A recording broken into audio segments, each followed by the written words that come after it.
ನೋಡಿ ಸ್ನೇಹಿತರೆ, ಗಂಡ ಹೆಂಡತಿ ಸಂಬಂಧ ಅನ್ನೋದು ತುಂಬ ಮುಖ್ಯವಾದದ್ದು ಜೀವನದಲ್ಲಿ. ಮತ್ತು ಈ ಸಂಬಂಧ ಇದೆಯಲ್ಲ, ಈ ಸಂಬಂಧಕ್ಕೆ ಬೆಲೆ ಕಟ್ಟೋಕ್ಕಾಗೋದಿಲ್ಲ. ಏಕೆಂದರೆ ನೋಡಿ, ಸಂಬಂಧಗಳು ಕಟ್ಟೋದು ಒಂದು ವಿಶ್ವಾಸದಿಂದ, ನಂಬಿಕೆಯಿಂದ ಅಲ್ವಾ ಸ್ನೇಹಿತರೆ. ಆ ನಂಬಿಕೆ ವಿಶ್ವಾಸನ ಕೊನೆಯ ತನಕ ಯಾರು ಉಳಿಸ್ಕೋತಾರೋ ಅದು ಒಂದು ಜೀವನದ ಒಂದು ಆದಿಯಿಂದ ಅಂತ್ಯದವರೆಗೂ ಕಾಪಾಡ್ಕೊಳ್ತಾ ಹೋಗುತ್ತೆ. ಹೇಗೆ ಅಂತೀರಾ ನೋಡಿ, ಮೊದಲು ಯಾವ ರೀತಿ ನೀವು ಪ್ರೀತಿಸ್ತಾ ಇರ್ತೀರೋ ಮದುವೆಯಾಗೋ ಹೊಸದ್ರಲ್ಲಿ, ಆ ಪ್ರೀತಿ ಕೊನೆ ತನಕ ಉಳಿಯೋದಿಲ್ಲ. ಯಾಕೆ ಗೊತ್ತಾ? ನೀವು ಸಮಯ ಕೊಡದೇ ಇರೋ ಒಂದು, ಮತ್ತು ಅವರು ಮಾಡುವ ಕೆಲಸಗಳಿಗೆ ಪ್ರಶಂಸೆ ಮಾಡದೇ ಇರೋ, ಒಳ್ಳೆ ಕೆಲಸಗಳಿಗೆ ಒಂದು ಒಳ್ಳೆಯ ಒಂದು ನಿಮ್ಮ ಮನಸ್ಸು ತುಂಬಿ ನೀನು ಚೆನ್ನಾಗಿದೆಯಾ, ಇವತ್ತು ಚೆನ್ನಾಗಿ ಮಾಡಿದ್ಯಾ, ನಿನ್ನಿಂದ ಈ ಕೆಲಸ ಚೆನ್ನಾಗಾಯಿತು ಅಂತ ಹೇಳದೇ ಇರೋದು, ಮಾತಾಡದೇ ಇರೋದು, ಫಸ್ಟ್ ಆಫ್ ಆಲ್ ಮುಕ್ತವಾಗಿ ಒಬ್ರಿಗೊಬ್ರು ಮಾತಾಡದೇ ಇರೋದು, ಇದೆಲ್ಲವೂ ಕಾರಣ ಆಗುತ್ತೆ ಸ್ನೇಹಿತರೆ. ಯಾಕೆಂದರೆ ಅವರು ಎಲ್ಲರನ್ನೂ ಬಿಟ್ಟು ನಿಮ್ಮನ್ನು ನಂಬಿ ಬಂದಾಗ ಅವರಿಗೆ ನೀವು ಸಮಯವನ್ನು ಎಷ್ಟೇ ಒತ್ತಡ ಇರಲಿ, ನಿಮ್ಮ ಕೆಲಸದ ಒತ್ತಡ ಇರಲಿ, ಹೇಗೆ ಇರಲಿ, ನೀವು ಒಂದು 10 ನಿಮಿಷ ಅವರಿಗೆ ಟೈಮ್ ಸ್ಪೆಂಡ್ ಮಾಡಿದ್ರೆ ಮೊದಲಂಗೆ ಜೀವನ ಮಾಡ್ಬೋದು. ಇಲ್ಲ ನೀವು ಸಮಯ ಕೊಡದೆ ಹೋದರೆ, ಅವರ ಒಂದು ಭಾವನೆಗಳಿಗೆ ನೀವು ಸ್ಪಂದಿಸದೆ ಹೋದರೆ, ಜೀವಿಸದೆ ಹೋದರೆ, ಅವ್ರು ಏನು ಮಾಡ್ತಾರೆ? ಅವ್ರು ಯೋಚನೆ ಮಾಡ್ತಾರೆ, ನಾನು ಇಷ್ಟೆಲ್ಲ ಮನೆಗೆ ಮಾಡ್ತೀನಿ, ನನಗೆ ಒಂದು ಪ್ರಶಂಸೆ ಮಾತಿಲ್ಲ, ಒಂದು ಒಳ್ಳೆ ಥಾಟ್ಸ್ ಇಲ್ಲ, ನನ್ನ ಬಗ್ಗೆ ಒಳ್ಳೆ ಯೋಚನೆ ಮಾಡೋದಿಲ್ಲ, ನಾನು ಯಾಕೆ ಇಷ್ಟೆಲ್ಲ ಮಾಡಬೇಕು, ಬರೀ ಮಕ್ಕಳಿಗೋಸ್ಕರನೇ ಇದು ಒಂದು ಜೀವನ ಅನ್ನೋದಕ್ಕೆ ಶುರುವಾಗ್ತಾ ಹೋಗುತ್ತೆ ಕಾಲಕ್ರಮೇಣ. ಆವಾಗ ಏನು ಮಾಡಬೇಕು? ನಾವು ಅದನ್ನು ಯೋಚನೆ ಮಾಡಬೇಕಾಗುತ್ತೆ. ಹೌದು, ನಾವು ಮಾಡ್ತಾ ಇರೋದು ತಪ್ಪು, ನಾನು ಅವ್ರನ್ನ ಚೆನ್ನಾಗಿ ಇಟ್ಕೊಂಡ್ರೆ ನನ್ನ ಜೀವನ ಚೆನ್ನಾಗಿರುತ್ತೆ ಅನ್ನೋದು ನಮಗೆ ಬರಬೇಕು.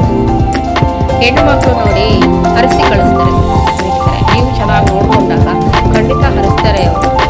ಇಲ್ಲ ಅಂದರೆ ಏನಾಗುತ್ತೆ ಹೇಳಿ, ನೀವು ಬೇಕಾಬಿಟ್ಟು ನೋಡಿಕೊಂಡು ಬೇಕಾಬಿಟ್ಟು ಅವರನ್ನು ತಿಳಿಸ್ಕೊಳ್ತಾ ಇದ್ದಾರೆ ಜೀವನದಲ್ಲಿ. ಅವ್ರು ನಾನೇನು ಅದಕ್ಕೋಸ್ಕರನೇ ಬಂದ, ನನಗೇನು ಇಲ್ವ, ನನ್ನ ಭಾವನೆಗಳಿಗೇನು ಬೆಲೆ ಅನ್ನೋದಕ್ಕೆ ಶುರುವಾಗುತ್ತೆ ಅವ್ರ ಮನಸ್ಸು. ಅವ್ರು ಯೋಚನೆ ಮಾಡ್ತಾರೆ, ಎಲ್ಲನೂ ಎದುರುಗಡೆ ಯೋಚನೆ ಮಾಡದೇ ಇದ್ರು ಮನಸ್ಸಲ್ಲಿ ಯೋಚನೆ ಮಾಡ್ತಾ ಇರ್ತಾರೆ. ಅದಕ್ಕೆ ಸಮಯ ಕೊಡಿ ಅವರಿಗೆ. ಏನಾಗ್ಬಿಡುತ್ತೆ, ಒಂದು 10 ನಿಮಿಷ ಸಮಯ ಕೊಟ್ಟರೆ, ಆ ಸಮಯ ಕೊಟ್ಟಾಗಲೇ ಜೀವನದ ಎಲ್ಲ ಕಷ್ಟಗಳು ಹೋಗೋದು ಸ್ನೇಹಿತರೆ. ನೀವು ಸಮಯ ಕೊಡದೆ ನಿಮ್ಮ ಪಾಡಿಗೆ ನೀವು ಅವ್ರ ಪಾಡಿಗೆ ಅವರಿದ್ದರೆ ಜೀವನದಲ್ಲಿ ಯಾವುದೂ ಸಾರ್ಥಕ ಅನಿಸೋದಿಲ್ಲ.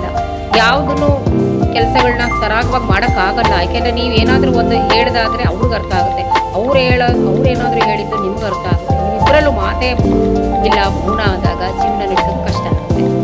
ಮತ್ತು ಇನ್ನೊಂದು, ದಾಂಪತ್ಯ ಜೀವನದಲ್ಲಿ ಸ್ವಾಭಿಮಾನ ಇರಬಾರ್ದು. ಒಬ್ರಿಗೊಬ್ಬರು ಸ್ವಾಭಿಮಾನದ ಬದುಕನ್ನು ಮಾಡಬಾರ್ದು. ನಾನು ಯಾಕೆ ಹೇಳ್ಬೇಕು ಅವರಿಗೆ, ನಾನು ಯಾಕೆ ಅವ್ರಿಗೆ ಇದು ಮಾಡಬೇಕು ಅನ್ನೋದು ಇಬ್ಬರಲ್ಲೂ ಇರಬಾರ್ದು ಸ್ನೇಹಿತರೆ. ಸ್ವಾಭಿಮಾನ ಎಲ್ಲಿರಬೇಕು ಅಲ್ಲಿರಬೇಕು ಅಷ್ಟೇ. ಸ್ವಾಭಿಮಾನ ಇರಬೇಕು ಜೀವನದಲ್ಲಿ. ಯಾವುದ್ರಲ್ಲಿ ಇರಬೇಕು ಅಂತ ನಿಮಗೆ ಗೊತ್ತಿರುತ್ತೆ. ಈ ಜೀವನದಲ್ಲಿ ಬಂದ್ಬಿಟ್ರೆ ಸ್ವಾಭಿಮಾನ ಅನ್ನೋದು, ಅಭಿಮಾನ, ಸ್ವಾಭಿಮಾನ ಇವೆಲ್ಲವೂ ಜೀವನದಲ್ಲಿ ಒಳ್ಳೆ ರೀತಿಯಲ್ಲಿ ಬಳಸ್ಕೋಬೇಕು. ಆಗ ಜೀವನ ಒಳ್ಳೆ ದಾರಿಯತ್ತ ಹೋಗುತ್ತೆ. ಮತ್ತು ಈ ಸಮಯ ಕೊಡದೇ ಇದ್ದರೆ ಕೆಲವರು ಏನಾಗ್ತಾ ಇದ್ದಾರೆ ಗೊತ್ತಾ ಸ್ನೇಹಿತರೆ? ಕೆಲವರು ಅವರ ಜೀವನನ ಕಳ್ಕೊಂಡು ಎಷ್ಟೋ ಜನ ಕೆಟ್ಟ ದಾರಿ ಹಿಡಿತಾರೆ ಸ್ನೇಹಿತರೆ. ಕೆಲವರು ಅದು ಬಿಡು ಅಂಥೇಳಿ ಮಕ್ಕಳಿಗೋಸ್ಕರ ಬದುಕ್ತಾ ಇದ್ದಾರೆ ಈಗಲೂ. ಬಟ್ ಕೆಲವರಂತೂ ಈ ಒಂದು ನಡವಳಿಕೆಯಿಂದ ಕೆಟ್ಟ ದಾರಿಯೂ ಹಿಡಿಯೋಕ್ಕೆ ಚಾನ್ಸ್ ಇರುತ್ತೆ. ಹಾಗಾಗಿ ಜೀವನದಲ್ಲಿ ಯಾವತ್ತೂ ಸಾಮರಸ್ಯದಿಂದ ಬದುಕಬೇಕು. ಒಬ್ರಿಗೊಬ್ರು ಕೂತು ಮೊದಲು ಮಾತಾಡಿದ್ರೆ ಏನಾದರೂ ಒಂದು ವಿಚಾರ ವಿನಿಮಯಗಳು ಇಬ್ಬರಿಂದನೂ ಬರುತ್ತೆ. ಆಗ ಅದರ ತಕ್ಕನಾಗೆ ನಾವು ನಡ್ಕೊಂಡು ಹೋದಾಗ ಜೀವನ ಚೆನ್ನಾಗಿರುತ್ತೆ. ಮೊದಲಂಗೆ ಇರಬೇಕು ಅಂದರೆ ನೀವು ಅವ್ರಿಗೆ ಸಮಯ ಕೊಡಲೇಬೇಕು. ಮೊದಲಂಗೆ ಜೀವನ ನಡೆಸಬೇಕು ಅಂದರೆ ಸಮಯ ಕೊಡಿ. ಏನಾಗುತ್ತೆ, ತುಂಬ ಒಳ್ಳೆಯದೇ ಆಗುತ್ತೆ. ಅವರಿಂದ ಒಳ್ಳೆಯ ಪ್ರಶಂಸೆಗಳು, ನಿಮ್ಮ ಸೇವೆಗೆ ಅವರು ಸಿದ್ಧರಾಗ್ತಾರೆ. ನೀವು ಪ್ರಶಂಸೆ ಕೊಟ್ಟಾಗ ನೀವು ಚೆನ್ನಾಗಿ ಮಾಡ್ತಾ ಇದೆಯಾ, ನಿನ್ನಿಂದ ನನಗೆ ಒಳ್ಳೇದಾಗ್ತಾ ಇದೆ ಅನ್ನೋ ಒಂದು ಮಾತುಗಳು ಅವರಿಗೆ ಇನ್ನೂ ನಿಮಗೆ ಹೆಚ್ಚೆಚ್ಚು ಸೇವೆ ಮಾಡೋ ಒಂದು ಭಾವನೆ ಅವರಲ್ಲಿ ಬರುತ್ತೆ. ಈ ಭಾವನೆ ಮೂಡಿಸ್ಬೇಕಾಗಿರೋದು ನೀವೇ ಸ್ನೇಹಿತರೆ. ಇಬ್ಬರೂ ಮಾಡಬೇಕು, ಗಂಡನೂ ಮಾಡಬೇಕು, ಹೆಂಡತಿನೂ ಮಾಡಬೇಕು. ಈ ಇಬ್ಬರಲ್ಲೂ ಸಾಮರಸ್ಯ ಇದ್ದರೆ ಖಂಡಿತ ಜೀವನ ಒಂದು ಕಡೆ ಹೋಗುತ್ತೆ. ಇಲ್ಲ ಅಂದರೆ ಆ ಕಡೆ ಈ ಕಡೆ ದಿಕ್ಕಾಪಾಲ ಆಗುತ್ತೆ. ಆ ದಿಕ್ಕಾಪಾಲ ಆದರೆ ಇದು ನಿಮಗೆ ಎಫೆಕ್ಟ್ ಅಲ್ದಿರ ಮಕ್ಕಳ ಜೀವನಕ್ಕೂ ತುಂಬ ಎಫೆಕ್ಟ್ ಆಗುತ್ತೆ ಸ್ನೇಹಿತರೆ. ಇದು ಸತ್ಯ. ಮಕ್ಕಳ ಜೀವನನೂ ಇದನ್ನೇ ಫಾಲೋ ಮಾಡ್ತಾರೆ. ಮನಸ್ಸು ನೋವಾಗುತ್ತೆ, ಅವರು ಮನಸ್ಸಿಗೆ ಬಹಳ ಪರಿಣಾಮ ಬೀರುತ್ತೆ.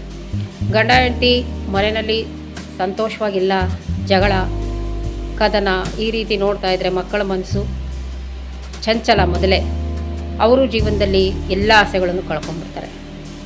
ಹಾಗಾಗಿ ಮಕ್ಕಳು ಮುಂದೆನೂ ಈ ರೀತಿ ಮಾಡೋದು ಸರಿ ಇಲ್ಲ. ನೀವು ಮುಕ್ತವಾಗಿ ಮಾತಾಡ್ಕೋಬೇಕು ಸ್ನೇಹಿತರೆ. ಅದಕ್ಕಾಗಿ ಒಂದು 10 ನಿಮಿಷ ಮೀಸಲಿಡಲೇಬೇಕು. ಇಟ್ಟರೆ ಮಾತ್ರನೇ ಒಬ್ರಿಗೊಬ್ರು ಏನಾಗ್ತಾ ಇದೆ ಮನೆಯಲ್ಲಿ, ಏನು ಹೋಗ್ತಾ ಇದೆ ಅನ್ನೋದೆಲ್ಲ ತಿಳ್ಕೊಳ್ಳೋದು. ಏನೂ ತಿಳ್ಕೊಳ್ಳದೆ ನೀವು ಸುಮ್ಮನೆ ನಿಮ್ಮ ಪಾಡಿಗೆ ನೀವು ಹೋಗೋದು, ನಿಮ್ಮ ಪಾಡಿಗೆ ನೀವು ಬರೋದು, ಇವ್ರ ಪಾಡಿಗೆ ಇವ್ರು ಕೆಲಸ ಮಾಡೋದು ಆದರೆ ಅದು ಜೀವನ ಆಗಲ್ಲ. ಅದು ಯಂತ್ರದ ಜೀವನ ಆಗೋಗುತ್ತೆ. ಆ ಯಂತ್ರದ ಜೀವನಕ್ಕೆ ನೀವು ಕೈಗೊಂಬೆ ಆದರೆ ಜೀವನ ನರಕ ಆಗ್ತಾ ಹೋಗುತ್ತೆ. ನೋಡಿ, ಈ ಗಂಡ ಹೆಂಡತಿ ಬಗ್ಗೆ ಬಹಳ ಹೇಳ್ಬೋದು, ಬಟ್ ಅದನ್ನು ಕೇಳೋಕ್ಕೆ ಯಾರಿಗೂ ಸಮಯನೂ ಇರಲ್ಲ, ಪೇಷನ್ಸು ಇರಲ್ಲ ಸ್ನೇಹಿತರೆ. ಒಂದು 4 ಮಾತನ್ನು ಹಾಡಿದ್ದೀನಿ. ಇದು ಖಂಡಿತ ಒಳ್ಳೆಯದು. ಸಾಮರಸ್ಯದಿಂದ ಬದುಕೋದು ಭಾಳ ಒಳ್ಳೆಯದು. ಇದನ್ನು ಫಾಲೋ ಮಾಡಿ. ದಯವಿಟ್ಟು ನಾನು ನಿಮ್ಮನ್ನು ಕೇಳ್ಕೊತೀನಿ ಅಂತಲೇ ತಿಳ್ಕೊಳ್ಳಿ. ಹಂಗಂತ ಹೇಳ್ತಾ ನಿಮ್ಗೆ 2 ಮಾತನ್ನ ಮುಗಿಸ್ತಾ ಇದ್ದೀನಿ ಸ್ನೇಹಿತರೆ. ಸರಿ ಇದ್ದರೆ ಸರಿ ಅಂತ ಹೇಳಿ, ಇಲ್ಲ ನೀವು ತಪ್ಪು ಹೇಳ್ತಿದ್ದೀರ ಅಂದರೆ ತಪ್ಪು ಅಂತ ಹೇಳಿ. ಓಕೆನಾ? Thank you.